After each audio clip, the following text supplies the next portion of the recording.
आप सभी मित्रों का और महिलाओं का मेरे इस यूट्यूब चैनल पर स्वागत है। दोस्तों, जैसे कि हम जानते हैं, बहन और भाई का रिश्ता जो सारी दुनिया से पवित्र होता है, वो रिश्ता जो माँ बाप हमें जन्म के बाद देते, वो रिश्ता जिसे हम बचपन में निभाते, और ना कि बचपन में निभाते बल्कि पूरी उम्र निभाते।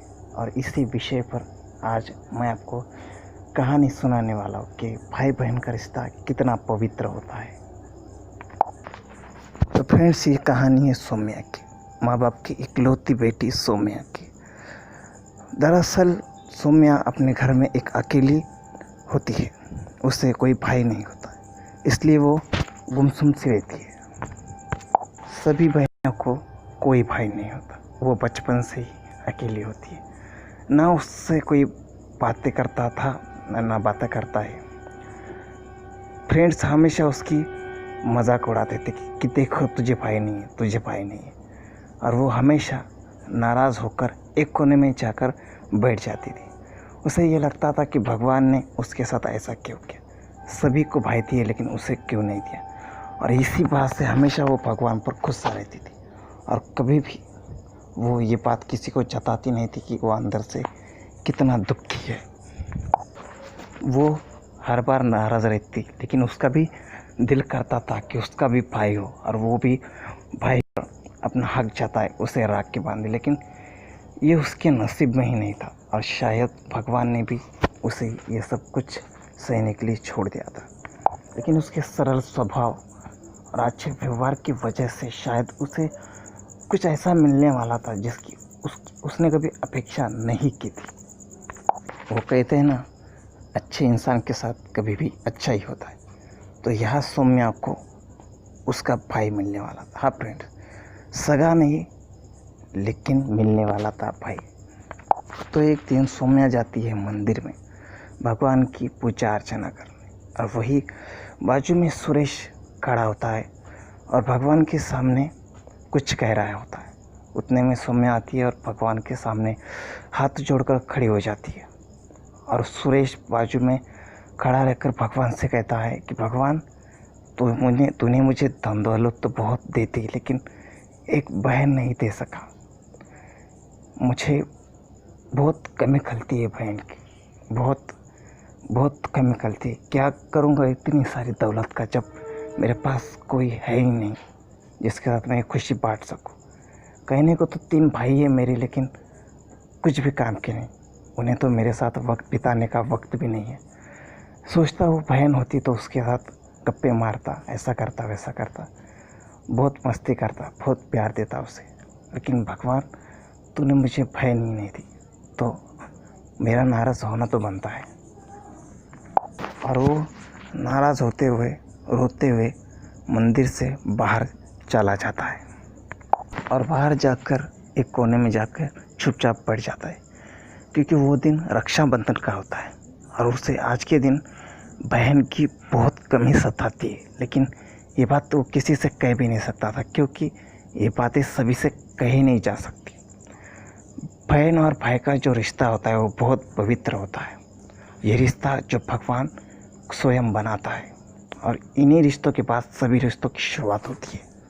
वो बेचारा मंदिर के एक कोने में जाकर बैठ जाता है, और उतने में सौम्या पूजा करके वापस आ रही होती है, और वो आ रही होती है, और सुरेश फूट फूट कर रो रहा होता है, क्योंकि उससे ये दर्द बर्दाश्त नहीं होता है।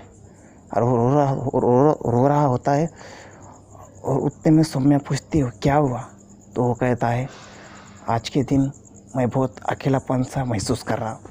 तो वो पूछती है क्यों। तो वो कहता है कि मुझे कोई बहन नहीं है। कहता है क्या? हाँ, मुझे कोई बहन नहीं है, और मुझे आज के दिन बहुत ज़रूरी है कि कोई मुझे राखी बांधे। मैं अपनी सुन्नी कलाई लेके हर साल घूमता हूँ, लेकिन आज तक किसी ने मुझे राखी नहीं बांधी। ये बात सुनकर सौम्या के आंखों में आंसू आ जाते हैं, और वो कहती है तो क्या हुआ, मैं हूँ ना, मैं आपके हाथों में राखी बांध देती हूँ।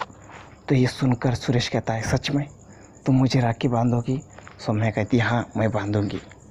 सुरेश खुश होकर सौम्या की तरफ बढ़ता है और अपनी कलाई उसके आगे करती है और सौम्या भी खुशी से राखी उसके कलाई में बांधती है और कहती है, आज ने भगवान ने मेरी सुन ली, मुझे एक भाई दे दिया।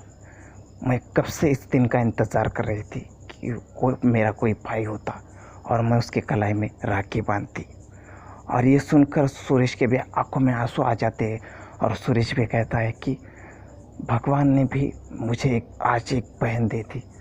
मैं भी इस दिन का बहुत साल से इंतज़ार कर रहा था कि मुझे भी कोई बहन हो और मैं भी किसी से राखी बंधवाऊँ। और वो दोनों एक दूसरे को देखते हुए बहन भाई की किस तरह करते हैं।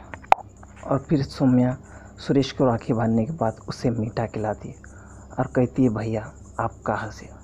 तो वो कहती है, मैं यही मंदिर के पास रहता। तो वो कहती है, अच्छा भैया ठीक है। और इतना कहकर वो आते कि सुरेश पूछता है, रुकता है और कहता है, बहना मैंने तो तुम्हें कुछ दिया ही नहीं। और वो उसे 100 की नोट निकाल कर उसके थाली में रख देता है। और ये देखकर सौम्या कहती, नहीं भैया, मुझे पैसों की कोई ज़रूरत नहीं। आज मुझे भगवान ने वो दिया है जिसकी मुझे कभी आशा हुआ करती थी और आप जैसा भाई दिया मुझे। तो कहती है, नहीं सौम्या, कि मेरा भी कोई फ़र्ज़ है, मुझे भी आज बहन मिली और मैं चाहता हूँ कि मेरे बहन को दुनिया की हर एक खुशी मिले जिस पर मेरे बहन का अधिकार हो। फिर सौम्या कहती है, नहीं भैया, मुझे इन कागज़ के टुकड़ों में कोई दिलचस्पी नहीं है। मुझे तो सिर्फ भाई बहन के पवित्र रिश्ते की लाज है, शर्म है और मुझे इस रिश्ते की इज्जत और कदर करना भी भली भांति जानती हो। तो इतना सुनते ही सुरेश खुश हो जाता है। ये तो बहुत अच्छी बात है बहना, लेकिन बड़े बुजुर्ग कहते हैं कि थाली कभी भी खाली नहीं होनी चाहिए, इसलिए मैंने तुम्हारी थाली में 100 की नोट रख दी। कोई बात नहीं, तुम्हें नहीं लेनी तो दान पेटी में डाल दो, लेकिन पैसों का अनादर मत करो। लक्ष्मी भी भगवान का रूप होती है। इतना सुनते ही सौम्या खुश होकर वो 100 का नोट लेकर दान पेटी में डाल देती और कहती है, भैया अब मैं चलती हूँ, माँ मेरा घर पर इंतज़ार कर रही होगी। मैं माँ से कहकर आई थी कि जल्द लौट आऊँगी भगवान की प्रार्थना करके। और फिर वो जा ही रही होती है कि तो सुरेश उसे रोक लेता है और कहता है, कोई बात नहीं बहना, मैं तुम्हें घर छोड़ देता हूँ। बहुत दिनों के बाद मुझे मेरी बहन मिली, तो मुझे भी मेरे बहन के साथ थोड़ा बहुत वक्त गुजारना है और मैं तुम्हें छोड़ दूँगा और मैं वहीं से मेरे घर पे चला जाऊँ। और इतना कहते ही सौम्या खुश हो जाती है और सुरेश के साथ चलने के लिए तैयार हो जाती है। और वो दोनों रास्ते में खुशी खुशी पैदल चलते हुए गपशप करते हुए निकल जाते हैं सौम्या के घर की तरफ। तो फ्रेंड्स, ये थी मेरी कहानी। इस कहानी का तात्पर्य सिर्फ इतना है कि किसी भी इंसान को कभी भी नाराज़ नहीं होना चाहिए। भगवान भी हमारी कभी कभी परीक्षा लेते हैं, लेकिन यह हमारे ऊपर होता है कि हम इस परीक्षा में कितने उत्तीर्ण होते हैं। तो आपने इस कहानी में देखा ही होगा कि सौम्या और सुरेश एक दूसरे के नसीब पर कितना रोते थे, कितना कोसते थे एक दूसरे को कि मुझे भाई नहीं, मुझे बहन नहीं। तो मेरे कहने का अर्थ सिर्फ इतना ही है कि ज़िंदगी में कोई अकेला नहीं होता और भगवान भी उसे अकेला नहीं देख सकता। भगवान किसी ना किसी को हमारे लिए भेज ही देता है, जैसे सौम्या के लिए सुरेश और सुरेश के लिए सौम्या। कहने को तो इन दोनों का कोई खून का रिश्ता नहीं था, लेकिन फिर भी भगवान ने इन दोनों को मिला दिया, क्योंकि इनके मन में सच्ची आस और सच्चा भाई बहन के लिए प्रेम था। और कहते हैं ना, जहाँ सच्चा प्रेम होता है वह भगवान हमेशा बसते हैं। भगवान हमारी परीक्षा ज़रूर लेते हैं, लेकिन हमें कभी निराश नहीं करते और हमें भी कभी निराश नहीं होना चाहिए। तो मैं तो सिर्फ इतना ही कहना चाहूँगा कि हमें कभी निराश नहीं होना चाहिए। और जाते जाते सिर्फ इतना ही कहना चाहूँगा कि रक्षाबंधन के लिए उन सभी भाइयों को मेरी तरफ से हार्दिक शुभकामनाएं।